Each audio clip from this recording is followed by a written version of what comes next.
Bom é estarmos na casa do Senhor nessa noite. Ainda mais num domingo tão especial que é o domingo de Páscoa.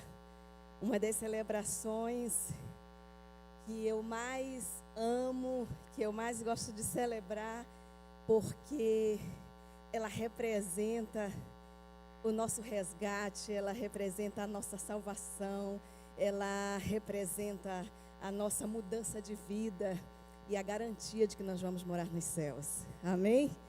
E eu quero conversar com você hoje à noite. A palavra ela não é assim tão grande, mas é para mim particularmente uma palavra muito desafiadora. E eu quero falar com você sobre a visita do Redentor ao seu povo. E eu quero falar sobre isso e quero, debaixo da graça do nosso Espírito Santo, poder ser um desafio para a minha própria vida e um desafio para a sua vida nessa noite. E antes de nós começarmos, eu quero orar com você, sentado mesmo, eu quero que você feche os seus olhos. E eu quero que você ore a Deus e fale com o Espírito Santo, fale com Deus, o seu Pai, para que essa palavra ela possa ser uma palavra revelada no seu espírito, de acordo com aquilo que o Espírito Santo quer falar com você.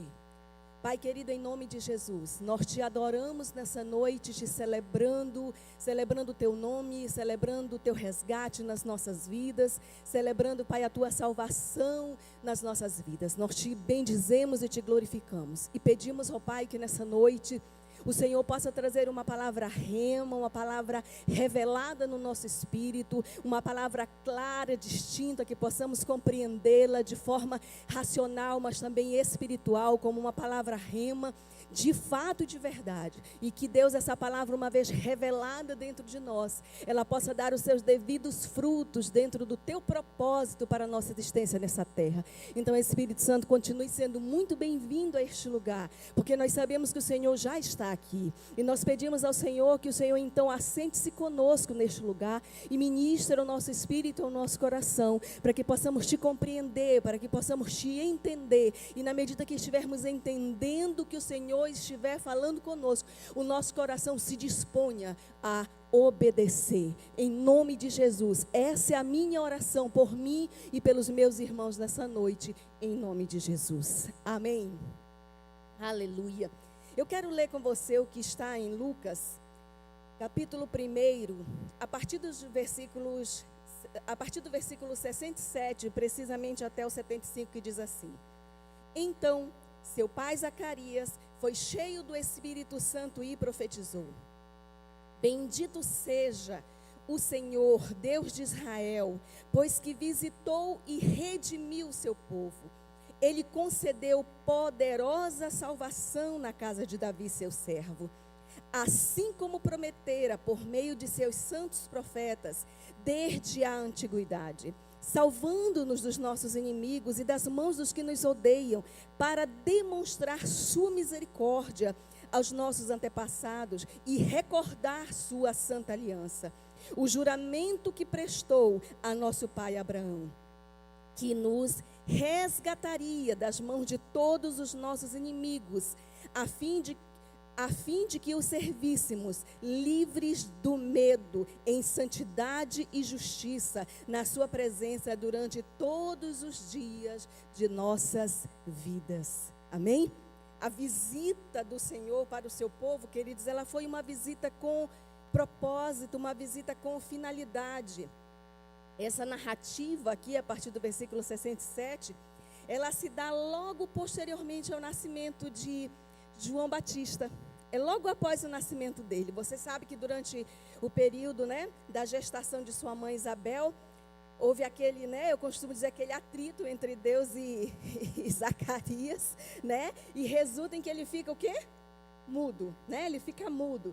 Então, esse fato aqui se dá logo que ele volta a falar, porque quando, então, João Batista nasce, e as pessoas vão lá no 8º dia para que ele seja, então, circuncidado, como era o costume em Israel, as pessoas começam a perguntar qual que é o nome do menino, como é que ele vai se chamar, E Isabel fala João. E João não era o nome da linhagem da família deles. Eles ficam questionando João. Aí eles olham, para Zacarias e falam: vai ser João mesmo. Então ele pede um papel e ele escreve, né, e ele confirma que vai ser João, o nome daquela criança. E logo posteriormente a isso, ele volta a falar, e quando ele fala, então ele, cheio do Espírito Santo, ele igualmente começa a profetizar. E ele, ao profetizar, ele começa a dizer essas coisas, que é uma referência também ao que vai acontecer posteriormente com o nascimento de Jesus. Ele começa a falar, né, começa a descrever aquilo que vai acontecer e por que vai acontecer. E no meio de toda aquela palavra profética, ele começa a explicar preciosidades para a nossa fé.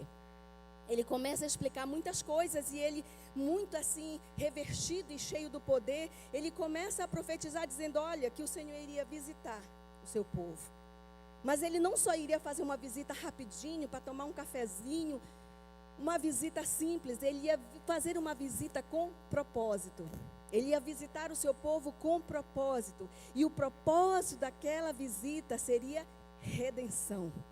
O Senhor visitaria o seu povo com o intuito, com a intenção de redimi-lo, com a intenção de redenção. E o Senhor, queridos, ele fez isso com os israelitas, cumpriu isso, você sabe, na sequência dos acontecimentos, né? A concepção de Jesus e o seu nascimento, e a história que se segue. Mas o Senhor, ele fez isso com os israelitas, mas ele fez isso conosco também, os gentios. Amém? Diga, essa promessa é para mim.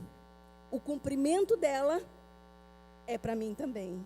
Amém? Então, queridos, o Senhor fez isso, ele visitou os israelitas, mas também tem nos visitado, nós, os gentios. Ele também tem visitado a nossa vida. Porque entenda uma coisa, queridos, eu e você, antes mesmo da nossa concepção, antes mesmo de sermos gerados no ventre da nossa mãe, a nossa vida já havia sido concebida em Deus. Desde a criação, a nossa vida já havia sido concebida em Deus.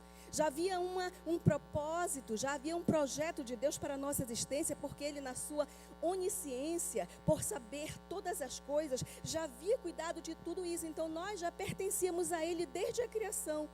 No entanto, deu-se uma situação chamada pecado.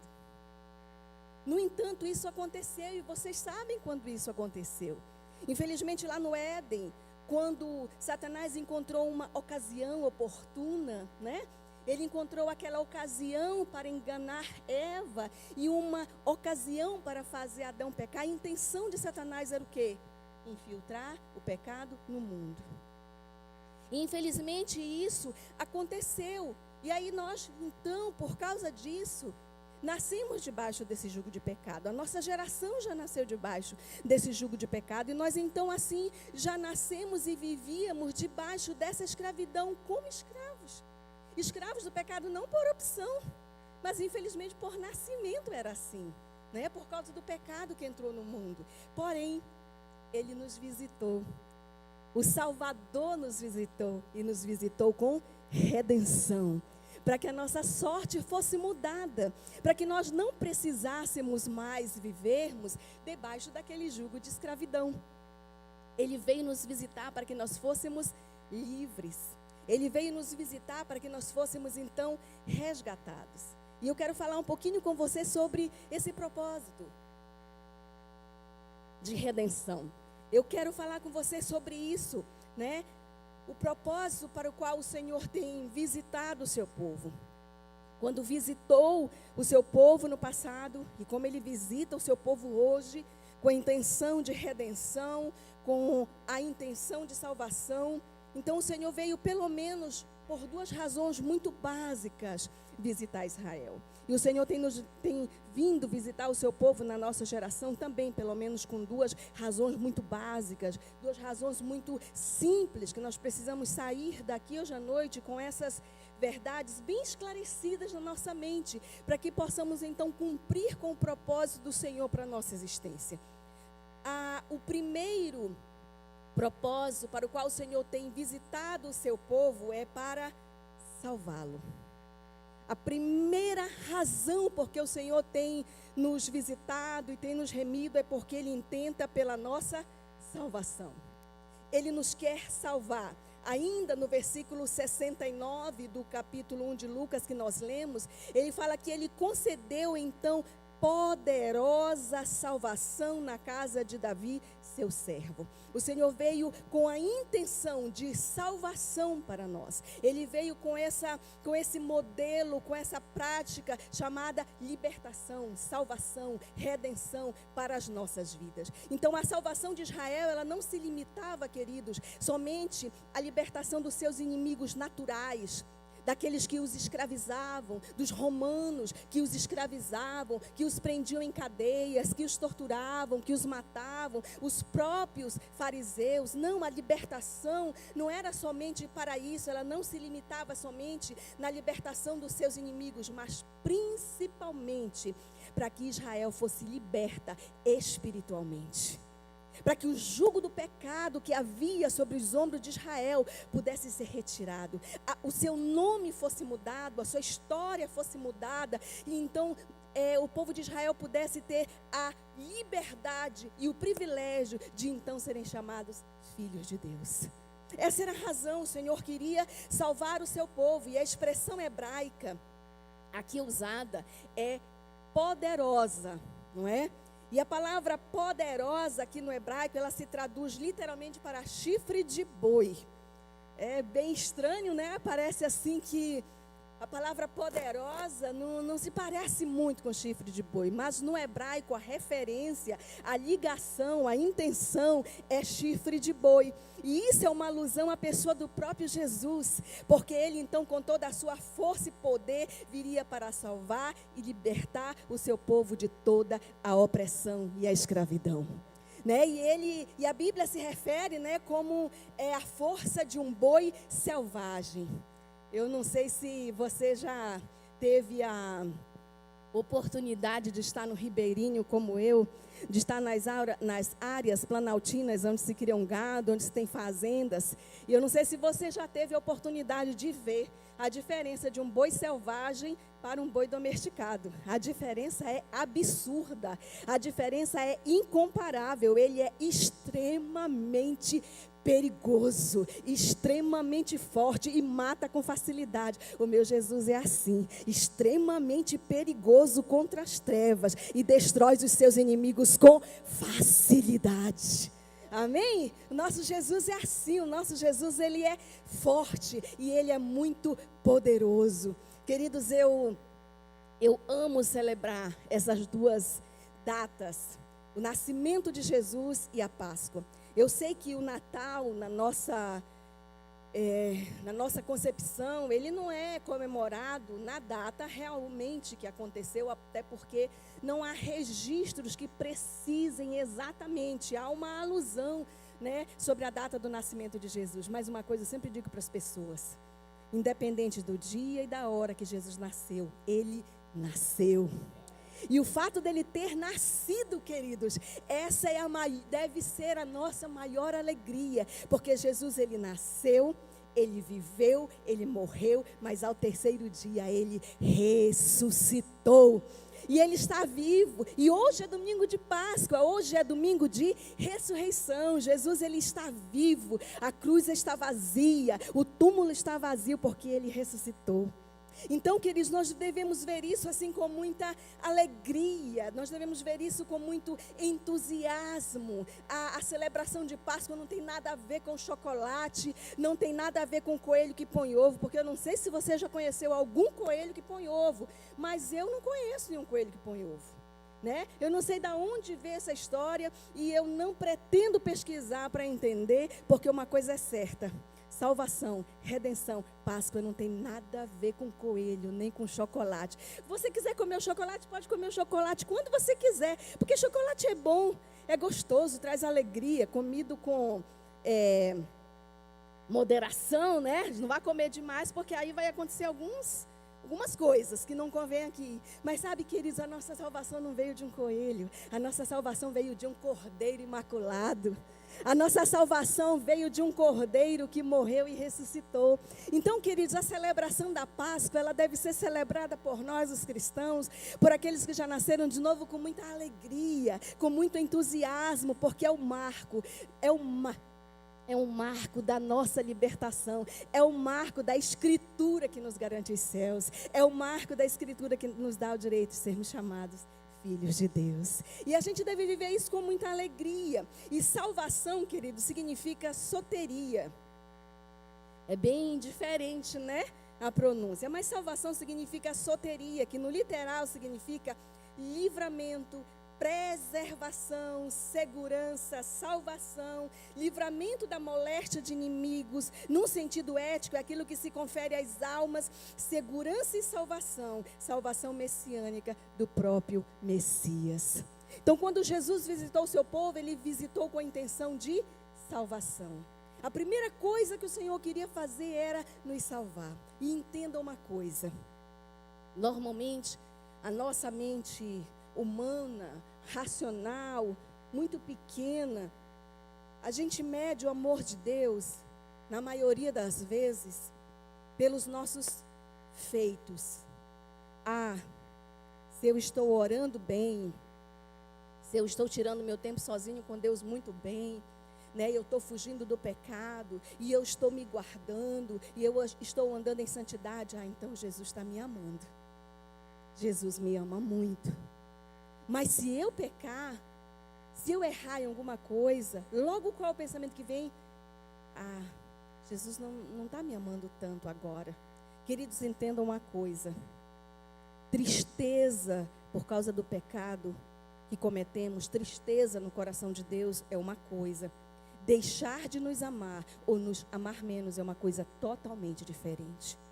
O pecado, quando nós cometemos, ele entristece o coração de Deus, ele quebra a nossa comunhão com o Pai, o nosso relacionamento, a amizade fica comprometida, a conversa fica comprometida, mas isso não significa que Deus deixou de nos amar. Sabe por quê?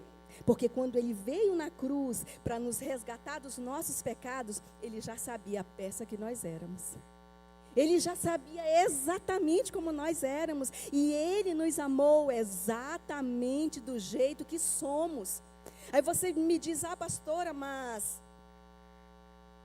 se eu errar, e a disciplina, e a correção, deixa eu te falar uma coisa. Disciplina e correção é dados àqueles a quem são amados. Porque o Senhor corrige, disciplina aqueles a quem Ele ama. Assim é o Pai. Você acha que o pai natural, o pai humano, ele corrige o filho, ele disciplina o filho, ele põe os limites para o filho porque ele não ama? Muito pelo contrário. Ele faz aquilo exatamente porque ama, porque não quer que o filho vá para o precipício, não quer que o filho morra, ou que o filho fique pior. Muito pelo contrário, ele o disciplina e ele o corrige em amor para que aquele filho, para que aquela pessoa se torne melhor. Para que aquele filho, ele se torne a pessoa que o Senhor projetou que ele fosse. Então, entenda isso. Pecado na nossa vida nos afasta da nossa comunhão com Deus, entristece o coração de Deus, sim, mas não faz Ele nos amar menos. Ele não poderia nos amar menos, porque o amor dele por nós, queridos, é um amor incondicional. E isso precisa ser uma revelação no seu espírito, porque o que Satanás faz?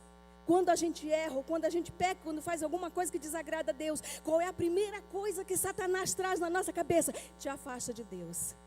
Não congrega mais, não vai mais à igreja, não lê a Bíblia, não ora mais. Deus não te ama mais, Ele não vai mais te ouvir. É ou não é verdade? Estou mentindo ou estou aumentando? Não estou, porque infelizmente é assim, é desse jeito. Mas eu e você devemos entender, se eu pequei, se eu errei, eu tenho um Pai que me ama, que deu a vida dele por mim, e que Ele é poderoso para me perdoar, para me corrigir e para me redimir nas áreas que eu preciso novamente, todas as vezes que eu precisar. Amém, queridos? Eu tenho que entender isso. O Senhor veio com essa finalidade, Ele veio com a finalidade de nos salvar, mas Ele veio com uma segunda finalidade. A finalidade era dupla. Ele queria primeiro nos salvar. Então, se você está aqui hoje, sentado, me ouvindo, e tem essa convicção de salvação na sua vida, a segunda coisa que o Senhor veio para fazer, ao visitar o seu povo, nessa visita sobrenatural, o Senhor veio a fim de que seu povo aprendesse a servi-lo. O Senhor veio para nos salvar, mas veio também para chamar o seu povo ao serviço.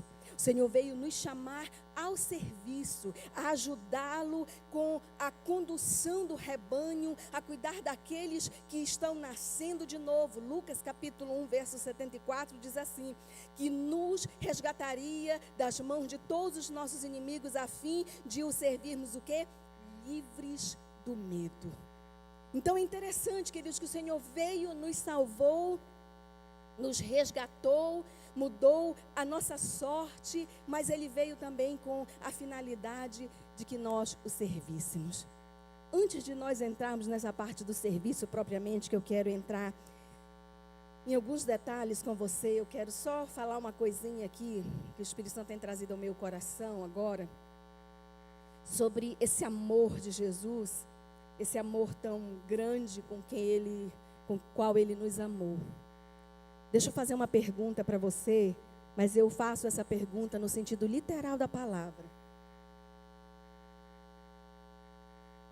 No sentido mais puro que você puder dimensionar essa palavra.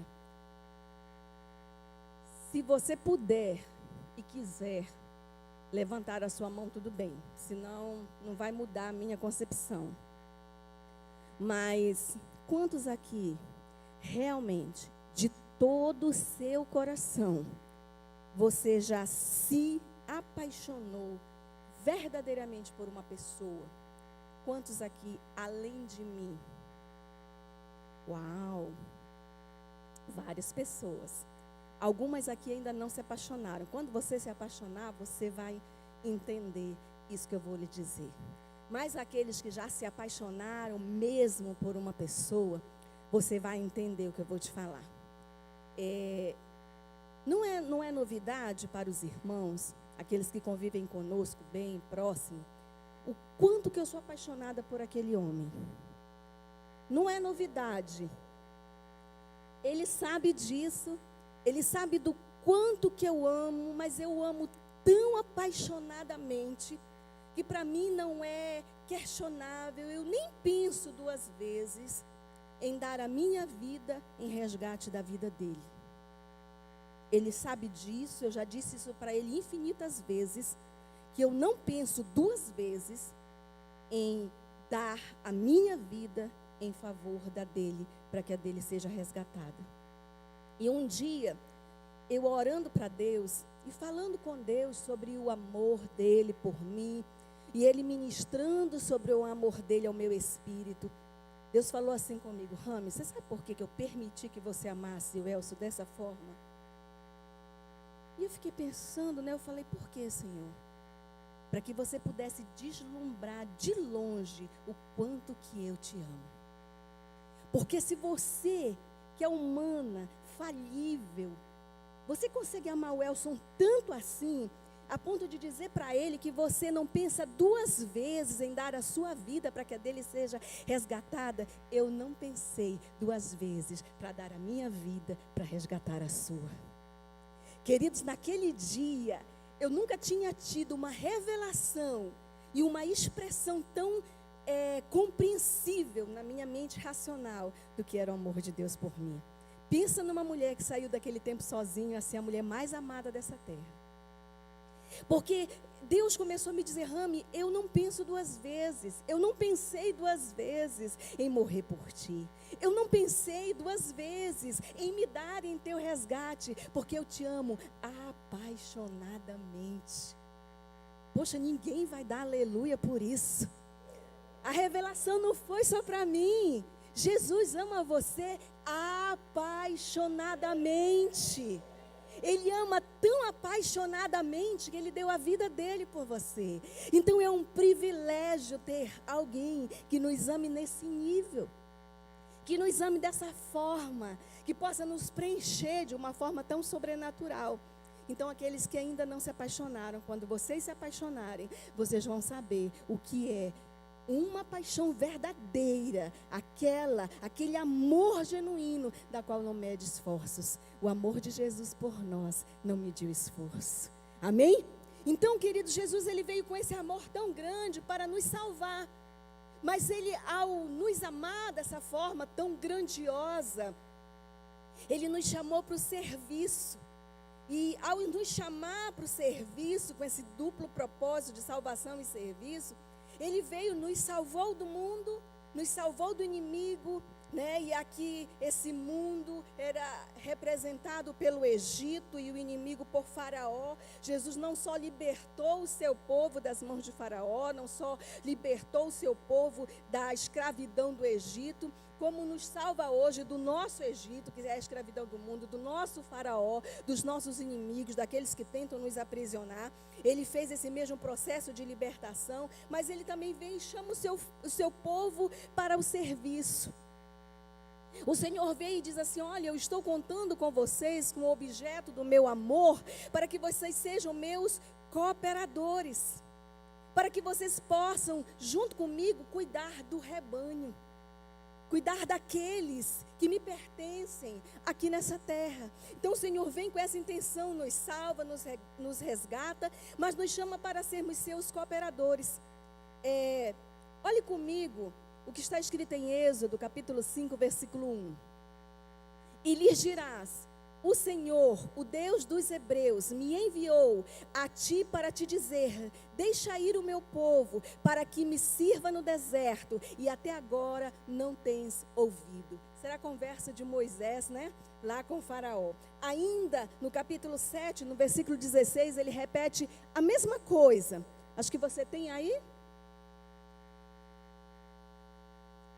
E lhes dirás: o Senhor, o Deus dos Hebreus, me enviou a te dizer: deixa ir o meu povo, para que me sirva no deserto, e até agora não tens ouvido. Se você tiver um tempinho na sua casa, leia ainda capítulo 8 de Hebreus, versículo 1, capítulo 8, versículo 20, capítulo 9, versículo 1, capítulo 9, versículo 13, capítulo 10, verso 3, e fala a mesma coisa. Por 7 vezes aquela conversa se repete.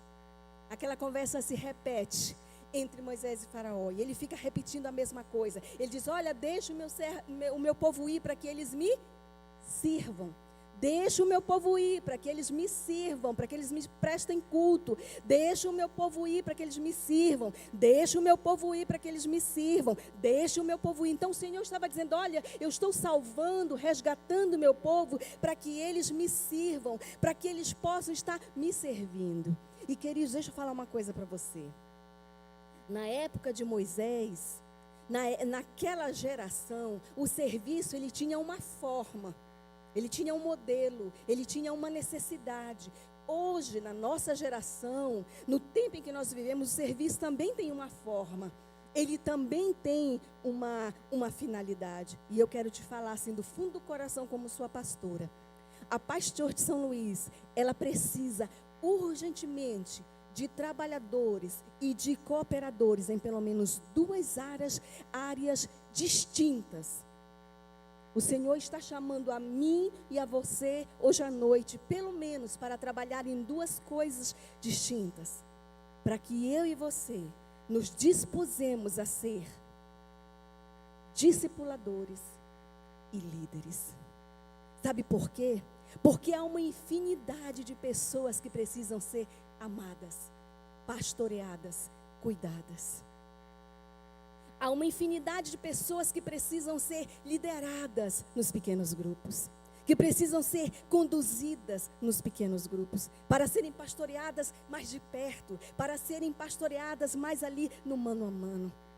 Assim como o Senhor resgatou o seu povo lá no passado, para que o seu povo servisse, o Senhor nos resgata hoje, para que nós o sirvamos também. E há uma necessidade, queridos, de discipuladores, pessoas que estejam dispostas a dizer para Jesus: olha, Jesus, eu quero ser cuidada assim, mas eu levanto a minha mão para também dizer para ti: eu quero cuidar de outros.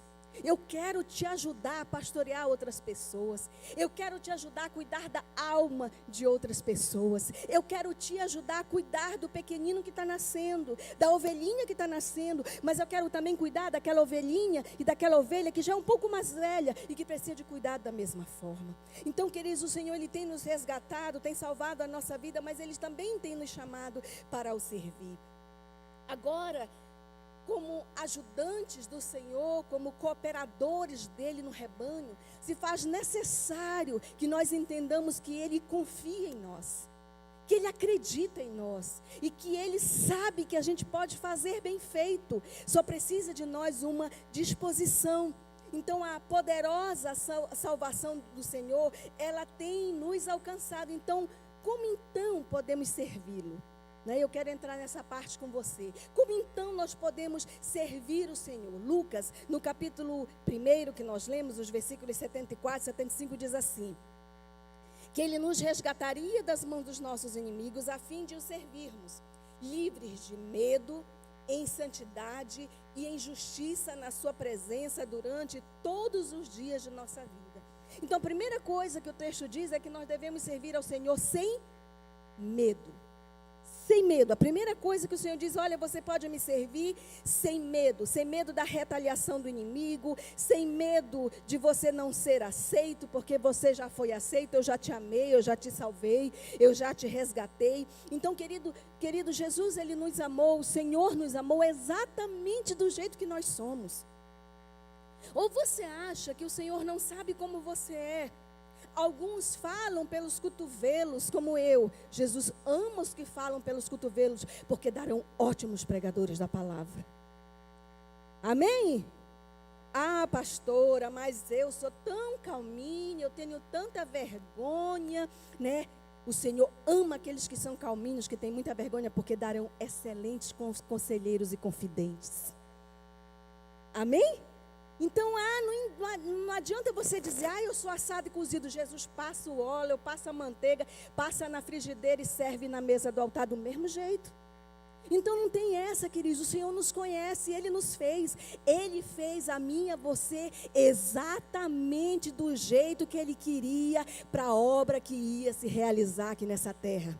Se você fala muito, Ele vai usar suas muitas palavras. Se você fala pouco, Ele vai usar suas poucas palavras. Ah, pastora, mas eu gosto muito de orar. Eu não tenho muito jeito para aconselhamento. Eu não tenho muito jeito para pregação.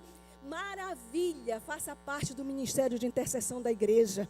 Seja aquele ou aquela que vai levar nos ombros o poder da intercessão. Ah, pastora, olha, eu não sou muito da intercessão, sabe, de pregar, de aconselhar. Eu até faço, mas olha, eu toco muito bem, aleluia. Tem uma coisa na igreja chamada Ministério de Louvor. Ah, eu canto, maravilha, tem um ministério de louvor também. Ah, pastora, mas deixa eu lhe falar, eu tenho vergonha de ir lá para aquele altar, né? Todo mundo vai ficar me olhando, dá mais a câmera bem me mandando, né? Pelo YouTube e tudo. Mas eu sei cumprimentar as pessoas, eu sei servir a mesa, maravilha. Tem um ministério chamado Atmosfera, aonde eles podem servir, receber, sorridentes, ajudar aquele que precisa, conduzir ao banheiro, conduzir ao estacionamento. Ah, pastora, mas eu sei faxinar, eu só sei limpar. Tem o ministério de limpeza da igreja. Então não adianta vir com conversa para Deus. Ah, eu não sei fazer isso, eu não sei fazer aquilo. Ah, pastora, eu não sei fazer. Eu sei cuidar de criança, maravilha. Tem o Ministério Kids na igreja para você cuidar. Entende, queridos? Não venha com conversa fiada para mim, me dizer que você não tem um dom, que você não tem uma habilidade, porque você tem. Porque o Pai que te criou, Ele é perfeito. Amém? Se é para Jesus, se é para Ele, dê direito essas palmas. Entende? Queridos, eu garanto para você que está sentadinho aí, não me interprete mal, mas eu garanto para você que está sentadinho aí me ouvindo e para você que está me assistindo aqui pelas nossas redes sociais, você tem múltiplos talentos. Só precisa ter coragem de se levantar e dizer para o Senhor: Senhor, conte comigo como seu cooperador. Só isso. Só isso. Então, sabe, queridos, nós precisamos de pessoas que nos ajude a discipular, que nos ajude a liderar. Ah, pastor, eu não sei, eu lhe ensino. Lhe dou minha palavra, que eu passo horas e horas lhe ensinando de tudo que Jesus me ensinou como discipuladora e como líder de célula. Eu lhe dou minha palavra diante de Deus e diante de todos que testemunham. Eu lhe ensino, mas eu quero ter a sua mão junto comigo para pastorear esse rebanho. Sabe por quê, queridos? Quando Jesus voltar, nós vamos poder chegar com os nossos braços cheios e dizer para Ele: Jesus está aqui, todos aqueles a quem o Senhor me confiou, e eu não perdi nenhum. Entende, queridos? É um privilégio. Servir ao Senhor é um privilégio. Você acha que quando eu cheguei na Igreja da Paz com 13 anos, eu sabia cuidar de pessoas? Eu sabia aconselhá-las? Eu sabia pastorear uma delas? Eu não sabia. Eu sabia cuidar das crianças? Não sabia. Eu sabia servir na atmosfera? Eu não sabia. Eu sabia cuidar do financeiro? Eu não sabia. Uma coisa só eu sabia, que eu estava ali para servir. E Ele pegou a minha disposição e usou dentro do propósito dele. Eu sei, queridos, eu não prego maravilhosamente como meu marido. Isso aí não dá para competir. O dom e o talento de mestre é dele. O meu talento é outro, mas uma coisa é certa: no dia que for para pregar, eu prego. Só tem uma coisa que eu já falei para o Senhor: Senhor, eu prego, desprego, limpo a igreja, atendo na porta, cuido do financeiro, vou no banco, cuido das crianças, lidero o célula, discípulo. Só não me chame para cantar, por favor, Jesus. Porque senão aí os irmãos vão sair correndo.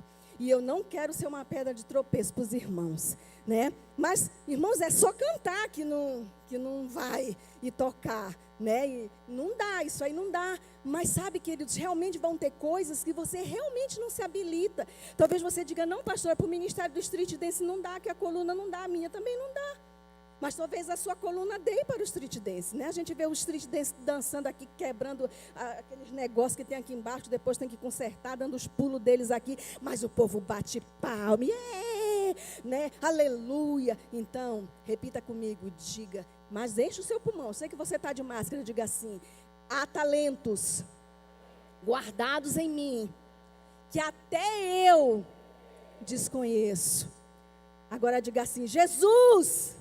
Não, diga mais forte, diga: Jesus, descobre os talentos em mim para a tua glória. Amém? Aleluia! O Senhor é bom. Então, queridos, a primeira coisa, o Senhor nos chamou para que nós o servíssemos sem medo. Mas a segunda coisa que Ele diz é que nós pudéssemos servi-lo em santidade. Para que nós pudéssemos viver uma vida santa, separado dos prazeres que o Egito, ou seja, o mundo nos oferece, e consagrados a eles. Consagrado significa separado para uma finalidade. Então o Senhor nos chamou para que nós fôssemos separados com uma finalidade, para o servir. E quando o Senhor nos libertou, Ele nos libertou para que nós vivêssemos então livres da imoralidade, livres da corrupção, livres da mentira, livres da falsidade, livres da fofoca, livres da prostituição, livres do adultério e de tantas outras coisas. O Senhor nos libertou com uma finalidade. E sabe, queridos, eu já ouvi tantas pessoas negativas falando: porque o mundo está perdido mesmo, né? Não tem mais volta para corrupção, não tem mais volta para a imoralidade, porque o mundo está mesmo perdido nas redes sociais. E eu sempre costumo dizer uma coisa, de verdade, isso é verdade: o mundo está perdido, mas aqueles que foram salvos e resgatados pelo sangue do Cordeiro, eles não estão perdidos, eles foram achados por Deus. Então eu e você, nós fomos achados por Deus para literalmente sermos livres dessas coisas. O pecado vai nos rondar sim. Ele vai bater na nossa porta? Vai bater sim. 24 horas vai estar lá nos perseguindo? Vai. Infelizmente, porque nós vivemos em um mundo corrompido que jaz no maligno. Mas uma coisa é certa: o sangue de Jesus nos purifica de todo pecado. Então nós temos o sangue, o nome de Jesus, nós temos o seu poder para que nós possamos servi-lo em santidade. Pastora, não é possível ser santo nessa terra nos dias de hoje? É sim, porque aquele que nos salvou é santo e Ele mora dentro de nós na pessoa do Espírito Santo. É sim, nós vamos estar lutando sempre, isso eu lhe digo. Mas é possível sim dizer não à corrupção.